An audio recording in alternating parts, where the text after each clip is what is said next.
It is, clearly. It's really nice out here. Thank you. So the reason why I called you guys, when I thought about me and my husband's anniversary this year, how many age? I am in love with the romance around it.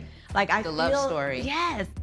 The Bridgerton party is about romance. It's about someone who fell in love with someone they shouldn't have, or who beat the odds. On our 16-year anniversary. Budget, what are we looking at? So let's try to keep it under 25K. Okay. I want to be amazing. Gotta have a champagne toast. You know, red lobster biscuits, you know what I'm saying? But you know what I'm saying? That was not from that era, Fred. That was from that era? No cheese biscuits? Oh, I'm all over the place with this. To bring It has to. Okay. And we have to keep reiterating that. With that being said, hopefully people will see that. Okay. If they can't, then I guess they're just gonna stay home and miss out. Are y'all ready to get started? Do y'all need a moment to kind of get settled and look over the menu? I thought about getting a Casa Rosa. The almond bros. Is that popular? Oh yeah, that's one of our best ones. Hidden. Not hit you. Coming right up, y'all. So, I mean, it's kind of good to finally have a little time to ourselves. You know, I know you've been... So we got to talk about this, whether or not we're going to go to Toya's party or not. Like, you know, a part of me is like, yeah, I want to be there to support Toya, but when I had a chat with her, she basically said that she felt like she had been treated unfairly. I feel like the group is kind of like blaming me and blaming you. That's just not right to ice me out based off of what my husband's decisions are. The issue is respect. At the church, the fellas asked me about this again. Feel good about staying. So that's what you want to know. Well, maybe, you know, maybe it is time we do our own thing now. I mean, yeah, it's like we're the only one, in my opinion, that's putting forth an effort. Yeah. Where the Married to Medicine cast stands after season 11. Find out the latest with Simone, Jackie, Heavenly, Toya, Quad, Phaedra, Mimi, Contessa, and Lateasha. Dearest gentle reader, someone call a doctor because Married to Medicine season 11 ended with a shocking but grandiose final. Cast members Dr. Jacqueline Walters, Dr. Simone Whitmore, Dr. Heavenly Kimes, Quad Webb Lateasha, Sweet Tea Lunceford, and friends Dr. Contessa Metcalfe and Dr. Mimi Sanders got together to celebrate Toya Bush-Harris Georgian-themed 16th anniversary party on season 11, episode 15, which aired on March 16. Ahead of the three-part reunion, find out where the doctors and doctors' wives stand in their friendships and relationships following that dramatic final. Here's what you may have missed on Bravo. The Married to Medicine Season 11 reunion looks evoke elegance and drama. Exclusive PHOTOs. Dr. Heavenly and Dr. Jackie shed new light on Quad Webb's boyfriend, EXCLUSIV. See the Married to Medicine Season 11 reunion seating. How Toya Bush-Harris ended season 11. 16 years after exchanging vows with Dr. Eugene Harris, Toya is still living in wedded bliss. You know how you read a good book and you finish a chapter and you can't wait for the next? That's kind of where we are. She said in an interview on the finale about her marriage, "It's time to move forward. It's time for new things. It's time to let people go. It's time to give people the time they need. And if they say they don't need us, then bye. But the people that love on each other, you know, we ain't going nowhere." How Dr. Jackie Walters ended season 11. Dr. Jackie was in favor of Quad giving Lateasha another chance so the ladies could all come back together. She attended the party with her husband, Curtis Berry. How Lateasha Lunceford ended season 11. Lateasha decided to attend the beginning portion of Toya's event because she still had strong relationships with some of the women. As Lateasha and Dr. Gregory Lunceford were leaving, so Quad could arrive, she reflected on her place in the group. "I want to have a baby as soon as possible. He wants to have a baby as soon as possible. So if it means to take time out within the group, then it's a good idea," Lateasha said while sitting next to her husband in an interview. "Do I still have friends within this group? Do I still lean on other people that do support me in this group? Yes, but we'll see." How Quad Webb ended season 11. After attending the second half of the anniversary party so as to avoid Lateasha and her ex-husband, Dr. Gregory, Quad made it clear that she is not looking to make amends. When asked if she would consider moving forward with Lateasha, Quad responded, "I'm not interested. She is happy in her relationship with King, and she's protecting her peace." How Dr. Simone Whitmore ended season 11. Dr. Simone is hopeful that the group will one day come together again. Do we get along every single day? She said in the closing moments of the final. We do not, but we can come together and have a good time, and we genuinely love one another. How Dr. Heavenly Kimes ended season 11. Like Quad, Dr. Heavenly and Dr. Damon Kimes missed the beginning of Toya's party to avoid Lateasha and Dr. Gregory. Dr. Heavenly made quite an entrance, even though she dressed as the same Queen Charlotte character as the host.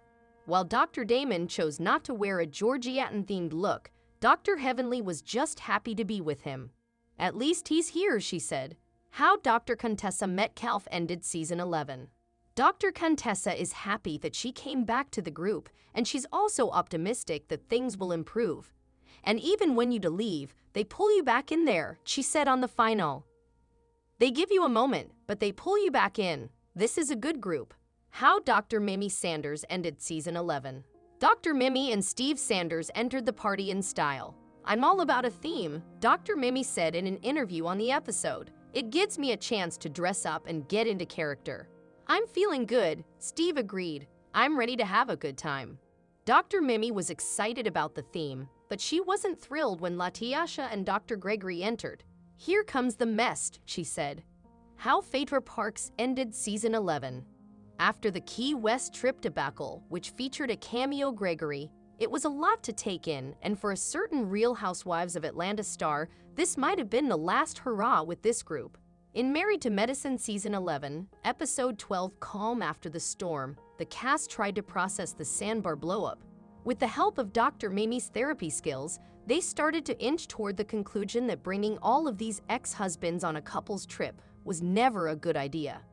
Meanwhile, Phaedra started to realize that maybe joining this show wasn't a good idea. Gregory. It was a lot to take in, and for a certain Real Housewives of Atlanta star, this might have been the last hurrah with this group. In Married to Medicine season 11, episode 12 Calm After the Storm, the cast tried to process the sandbar blowup. With the help of Dr. Mimi's therapy skills, they started to inch toward the conclusion that bringing all of these ex-husbands on a couple's trip was never a good idea. Meanwhile, Phaedra started to realize that maybe joining this show wasn't a good idea. Keep on reading for the full breakdown of this week's episode of M2M. What happened in Married to Medicine season 11, episode 12? Episode 12 picked up right where we left off last week, with King ripping off his shirt and charging full speed at Dr. Gregory. The chaos forced a few couples to flee Key West. Phaedra might have the remaining couples were forced to confront the age-old question, how do we come back from this?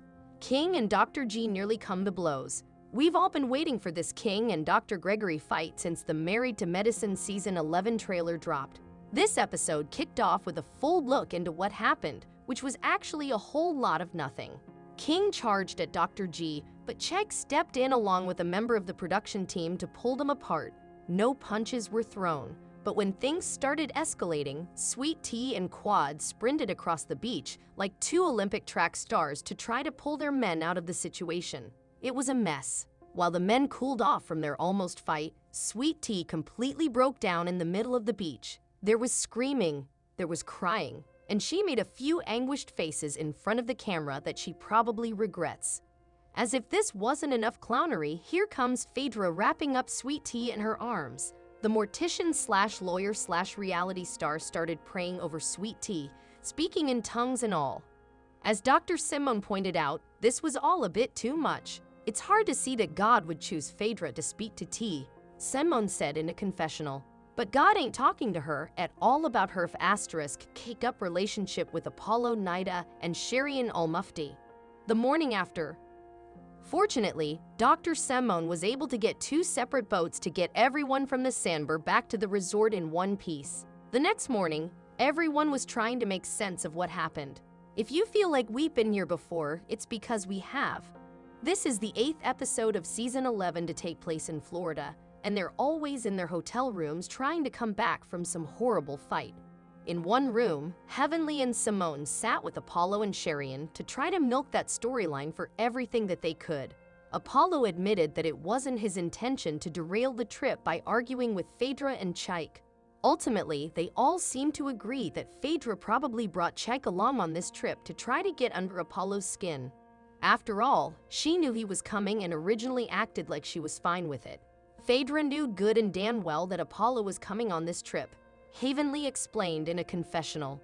Phaedra knew that Czech was Apollo's friend, and yes, I do think Phaedra did this to play in Apollo's face, Heavenly declared, right before absolving herself from any responsibility.